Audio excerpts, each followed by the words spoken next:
Jadi kalau berbicara tentang Sunda, saat ini kan kita memahami bahwa Sunda itu sebagai kelompok etnis atau sebuah masyarakat yang tinggal di tanah Jawa bagian barat, atau yang lebih kita kenal dengan istilah Jawa Barat, kan demikian.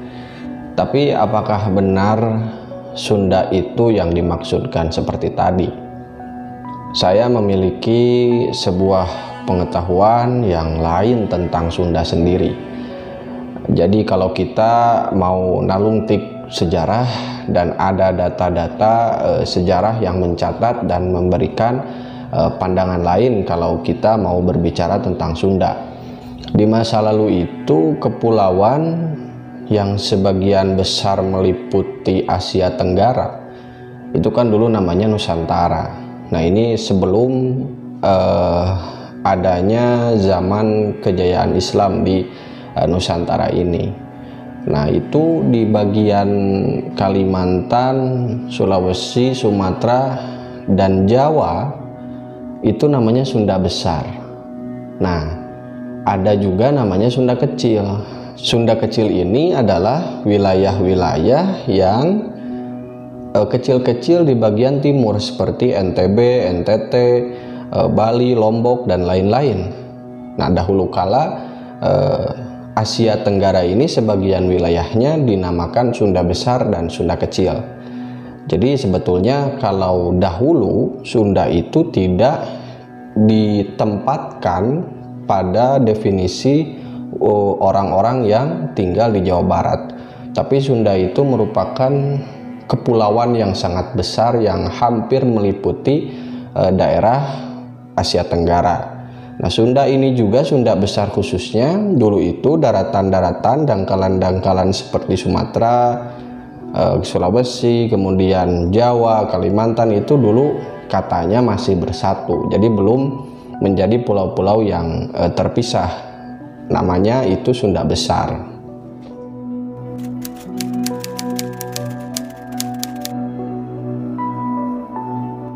Kalau kita mau mengutip peneliti-peneliti sejarah yang sudah pernah mencoba mendefinisikan Sunda, Sunda itu berasal dari 3 kata. Katanya itu sa, na, dan da. Jadi katanya ini bahasa Sangsakerta, sa, wa, nada gitu ya. Jadi 3 kata yang kalau didefinisikan per kata, artinya itu sa itu kebaikan, kebenaran, na itu api, da itu agung. Jadi kalau misalnya didefinisikan per kata, kebaikan atau kebenaran, api atau yang terang, yang agung gitu. Kalau kita mau bergeser menurutkan para budayawan, para penggiat budaya Sunda, Sunda itu artinya itu sesungguhnya tidak jauh dari matahari lah, atau penerangan. Jadi sesungguhnya mereka mengatakan Sunda itu adalah penerang atau cahaya yang biasa disimbolkan dengan matahari gitu kan. Nah, kemudian kenapa harus matahari?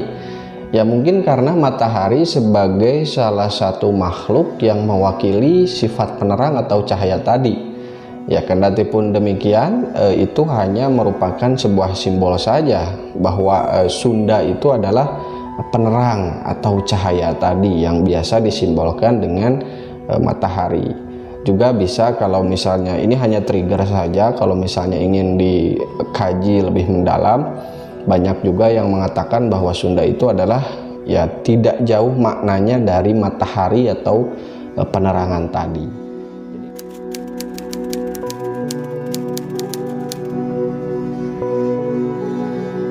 Untuk mengkaji bahasa itu, khususnya bahasa Sunda ya, karena tadi kita tentu mempertanyakan, lalu kemudian bagaimana dengan bahasa Sunda? Nah, kita harus membuka dulu ruang berpikir yang lebih luas dalam benak kita bahwa pengertian bahasa itu tidak sesempit dan tidak sederhana yang kita pikirkan. Kita kan selama ini bahasa hanya dianggap sebagai kalimat yang terucapkan oleh lisan atau tertuliskan oleh tangan. Yang demikian itu menurut saya lebih tepatnya bukan dikatakan sebagai bahasa, tapi kesusastraan.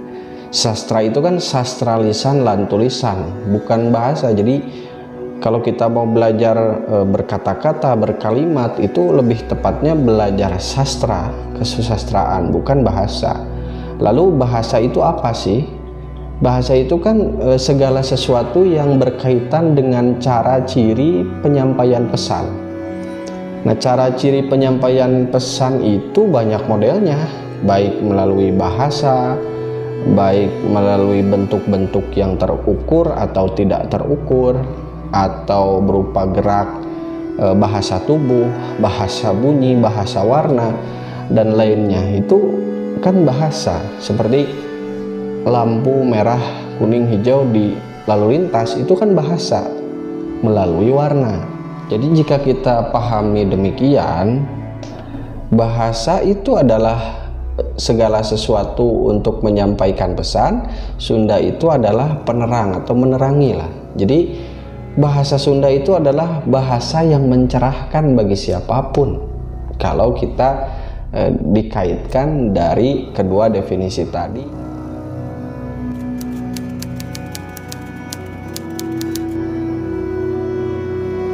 Kalau menurutkan beberapa budayawan bahwa sesungguhnya manusia Sunda itu adalah manusia yang paripurna. Kenapa dikatakan demikian? Karena manusia Sunda itu adalah manusia yang mencerahkan, manusia yang memberikan penerangan bagi dirinya dan bagi alam di sekitarnya. Kita pernah dengar istilah guru, yang kita anggap guru itu adalah pengajar dan pendidik. Kalau secara umum diartikan seperti itulah. Tetapi maknanya bagi orang Sunda zaman dulu itu, guru itu adalah orang yang sangat termuliakan, orang yang sangat paripurna. Artinya dia telah mencapai kesadaran puncak yang biasa disebut oleh orang Sunda itu sudah kenal ke jati dirinya. Geus apal karena jati dirina. Biasa jati diri itu dikaitkan dengan tahu siapa diri dan tahu siapa Gusti atau kaula Gusti. Itu salah satu ciri orang yang telah mengenal jati diri. Nyaho kaula, nyaho Gusti. Kalau misalnya kita melebar kebudayaan timur, mungkin dalam Islam pun ada istilah dalam sufisme, man arafa nafsah faqad arafa rabbah. Barang siapa yang mengenal dirinya, maka dia mengenal Tuhannya. Jadi itu salah satu puncak kesempurnaan seseorang yang diakui pada waktu itu, zaman leluhur-leluhur Sunda ini memberi ukuran bahwa seseorang itu akan dipanggil guru atau akan dijadikan guru ketika dia sudah tahu jati dirinya, sudah tahu dari mana asal, apa tugasnya, dan kemana hendak dia akan pulang. Maka sebetulnya jika kita mengaku orang Sunda, kita tidak hanya berbicara soal Jawa Barat, tapi kita berbicara soal semesta ini, termasuk tumbuhan, hewan, dan lain sebagainya, dan bagaimana kita menuju kepada puncak keparipurnaan diri, yaitu mengenal jati diri. Kemudian dari mengenal jati diri, apal kaula, apal Gusti, itu kita akan menjadi orang yang telah sampai pada titik di mana kita sadar bahwa kita hanya kaula, dan kaula itu kumaha Gusti. Nah, jadi teu daya teu upaya angin dikersakeun kana kawasa.